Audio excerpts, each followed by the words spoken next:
सके। आप देख सकते हैं पूरी तरह से घर जल करके राख हो गया है और अभी रमजान का महीना चल रहा है। रमजान के महीना में इस तरह का हादसा होना ये बहुत ही दुख की बात है कि इस तरह का समय में इस तरह का हो जाना ये काफ़ी जो है दुखद बात है। फिलहाल जो है आप देख सकते हैं ये बिजली की तार है।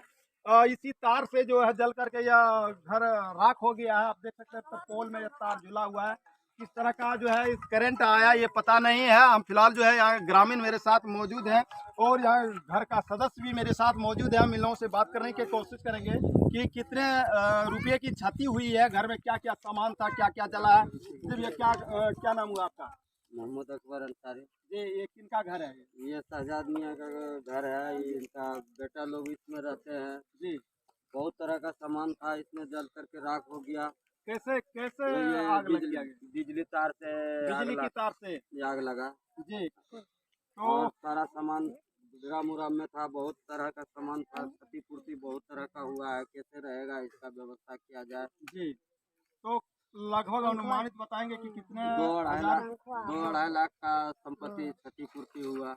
ये घर है या झोपड़ी है? ये क्या नहीं, है? इसको घर ही बुझिए इन लोगों के लिए। घर बुझिए या झोपड़ी बुझिए? बस इन्हीं लोग का इसी में गुजर बसर होता था। यानी जो भी मेहनत मजदूरी करके लाता था इसी आशियाना में, इसी कुटिया में रखता था, जो कि आज जल करके राख हो गया। हाँ जी जी जी। क्या नाम हुआ आपका? वाहिद अंसारी। आप ही का घर है ये? हाँ, हमारा ही। कैसे घर में आग लग गया? बिजली से आग लग गया। बिजली से आग लग गया। तो कितने हजार रुपए की क्षति हुई है अनुमानित आप बता सकते हैं? करीब 2 लाख का हो गया। 2 लाख का।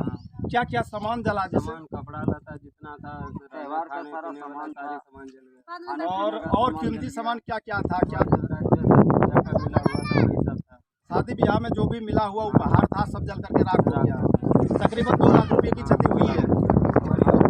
त्योहार का सामान था, कपड़ा लता जितना था त्योहार का सारा जल गया। यानी त्योहार में जितना कपड़ा लता आप खरीदे थे सब जल करके राख हो गया है। ये बहुत बड़ी दुखद घटना है। तो इसमें कहीं आप लोगों ने पुलिस प्रशासन को खबर सूचना दी है? हाँ, पुलिस प्रशासन आया, लिख करके गए हैं। उन्होंने जलते हुए आग को देखा। आग को देखा, वो बोला कि हम बात करें। तो इस पर आग पर जो है काबू आप लोग कब पाए? जब पूरी तरह से जल करके राख हो गए उसके बाद? तब जाके आदमी जुटा था, तब तक राख हो गई। जी। तो तकरीबन 2 लाख रुपए की क्षति हुई है। जितना भी घर का एक घरेलू सामान होता है वो सारा जल करके राख हो गया है। एक घर का किचन भी था, अरे मिस्टर स्टोर रूम था, या भी घर का जो भी सामान होता है, एक घर परिवार में जितना सामग्री रहता है सारी सामग्री जल करके राख हो गया। कल ही ये त्योहार है और जो भी सामग्री आपने खरीदे थे सब जल करके राख हो गया है। तो फिलहाल अभी खाने पीने के लिए आपके पास कोई सामान बचा है?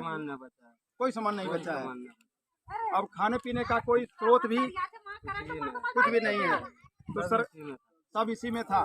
सरकार से आप क्या मांग करना चाहेंगे? तो रहने खाने पीने का मतलब ये हो ताकि त्यौहार अच्छे ढंग से मन सके। तो कुल मिलाकर के आप देख सकते हैं, कैमरामैन जरा दिखाने का कोशिश करेंगे। इधर आए। ये लोग काफी बेहद गरीब आदमी है और किसी तरह मेहनत मजदूरी करके अपना आशियाना बनाया था, जो कि अभी अभी आशियाना जल करके राख हो गया है। ये भाई जी मेरे साथ मौजूद है, इन्हीं का यह घर है, इन्हीं का यह आशियाना है। जो बिजली का तार बता रहा है कि बिजली में का जो तार जो लगा हुआ था उसी तार से वह करंट आया है और पूरी तरह से सामान घर का जल करके राख हो गया। त्योहार का दिन है, आप सोच सकते हैं कि जिसके घर में त्योहार है, जिसके घर में पर्व हो और उसके घर में इस तरह का घटना घट जाना ये काफी दुखद बात है। अब ये लोग कैसे रहे, कहाँ रहे तो कहाँ रहे, त्योहार कैसे मनाए? फिलहाल इनके पास कोई साधन नहीं है रहने का। यहाँ तक कि इसके पास 2 मीटर का प्लास्टिक भी नहीं बचा है जो द्वारा ये प्लास्टिक भी छाड़ करके रह सके। आप देख सकते हैं कि पूरी तरह घर जल करके राख हो गया है। फिलहाल जो है यह तो इनका तो जो वाहिद का जो घर था ये तो पूरी तरह से जल करके तो राख हो गया, परंतु जो है ये उनके भाई का घर है। उस आग की लपटें थोड़ी धीरे धीरे तेज हो गई और उसमें भी आग लग गया, लेकिन तब तक ग्रामीण लोग यहाँ आ पहुंचे थे। जब ग्रामीण लोग आए तब तक जो है ये वाहिद का घर पूरी तरह से जल करके राख हो गया था, सारी संपत्ति जलकर स्वाहा हो गया है। फिलहाल जो है वाहिद का कहना है कि फिलहाल सरकार से हम मांग करते हैं कि फिलहाल रहने खाने का मुझे जो है आशियाना दे दिया जाए और त्योहार ऐसे दिनों में इस तरह का घर जल करके राख हो जाना, अब त्योहार ये लोग मनाएंगे तो कहाँ मनाएंगे? आप देख सकते हैं कि पूरी तरह से घर का स्थिति बहुत खराब है, बेहद गरीब आदमी है। ये लोग मेहनत मजदूरी करके किसी तरह का त्योहार में कुछ चंद पैसे व्यवस्था कर अपना सामान व्यवस्था किया था कि ताकि सामान जो है खरीद करके त्यौहार अच्छे ढंग से मना सके। लेकिन गरीब का त्यौहार ही आप जानते हैं कि किस प्रकार का गरीब का त्यौहार जो है गुजरेगा, और उसमें भी इतना बड़ा जो है आफत आ गया है। और ये दुखद घटना हुआ है, इस तरह का हादसा ये रमजान के दिन में हो जाना। अभी सारे लोग जो है रमजान में रोजा रखे हुए हैं, और इस तरह का ये बड़ा हादसा होना ये बहुत ही निंदनीय है। फिलहाल जो है घर का जो ओनर है, जो मालिक है, वाइस जी का कहना है कि सरकार हमें इस ओर अविलंब ध्यान दिया जाए और इस ओर तुरंत जो है आशियाना देने की कृपा की जाए, और खाने रहने ठहरने खाने पीने के लिए हमें उचित मुआवजे की ये मांग करते हैं। और फिलहाल जो है इन्होंने अभी जलते हुए घर का जो है इन्होंने थाना में मौखिक सूचना दिया, जिसमें कि थाना प्रभारी यहाँ आए थे और घर का जो है फोटो वगैरह लेकर के गए। उन्होंने भी देखा कि पूरी तरह से जल करके राख हो गया है। शायद जो आसपास पड़ोस में अगर अग्निशमन सेवा होता यानी दमकल, तो ये घर का जो सामान जो जलने से बचाया जा सकता है। लेकिन सुइया थाना के अंतर्गत में कोई दमकल नहीं है, कोई अग्निशमन सेवा नहीं है। ग्रामीण लोग इतना नजदीक में रहते हुए जब दौड़ करके आए तब तक जो है घर पूरी तरह से जल करके राख हो चुका था। घर जैसे कल त्यौहार है और आज जो है इन्होंने सारी सामान व्यवस्था करके लाया था।